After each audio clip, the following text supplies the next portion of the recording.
दाऊद और बतशेबा का पाप। क्या दाऊद ने सच में व्यभिचार और हत्या की? दूसरा शमूएल अध्याय 11 में हम दाऊद के बतशेबा के साथ किए गए घोर पाप और उसके बाद हुए नतीजों के बारे में सीखते हैं। उस समय दाऊद इज़राइल का राजा था और युद्ध में जीत हासिल कर चुका था। हालांकि जब उसकी सेना युद्ध में दूर थी, दाऊद यरूशलेम में ही रुक गया। एक शाम अपने महल की छत पर टहलते हुए दाऊद ने उरिय्याह की पत्नी बतशेबा को नहाते हुए देखा। वह उसकी सुंदरता पर मोहित हो गया और उसे बुलवाया। यह जानते हुए भी कि वह शादीशुदा है, दाऊद बतशेबा के साथ सोया और वह जल्द ही गर्भवती हो गई। जब बतशेबा को एहसास हुआ कि वह गर्भवती है तो उसने दाऊद को खबर भेजी। अपने पाप को छिपाने के लिए दाऊद ने बतशेबा के पति उरिय्याह को युद्ध के मैदान से वापस बुलाया ताकि ऐसा लगे कि बच्चा उरिय्याह का है। दाऊद ने उरिय्याह को घर जाकर अपनी पत्नी के साथ समय बिताने के लिए प्रोत्साहित किया, लेकिन उरिय्याह ने अपने साथी सैनिकों के प्रति वफादारी के कारण घर जाने और अपनी पत्नी के साथ सोने से इनकार कर दिया, जबकि सेना अभी भी मैदान में थी। जब दाऊद की शुरुआती योजना विफल हो गई तो उसने और भी कठोर कदम उठाए।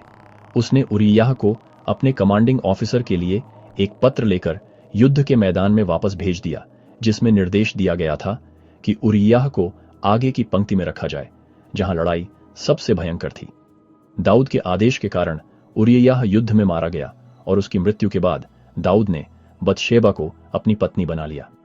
भविष्यवक्ता नातान को परमेश्वर ने दाऊद के पाप के बारे में उससे बात करने के लिए भेजा था।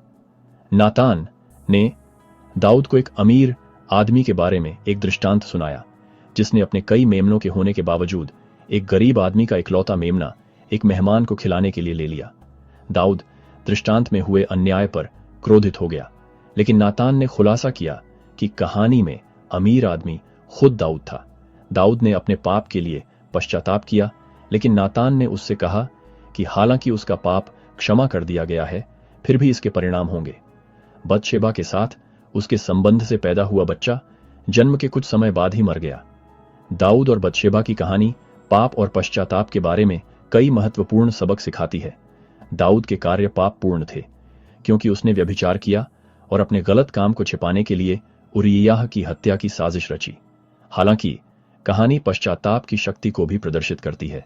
जब नातान के माध्यम से परमेश्वर द्वारा सामना किया गया तो दाऊद ने अपने पाप को स्वीकार किया, पश्चाताप किया और परमेश्वर से क्षमा मांगी। हालांकि उसे दर्दनाक परिणामों का सामना करना पड़ा। दाऊद की कहानी से पता चलता है कि सबसे बड़े पापी को भी क्षमा किया जा सकता है यदि वे सच्चे दिल से पश्चाताप करें और परमेश्वर की ओर लौट आएं।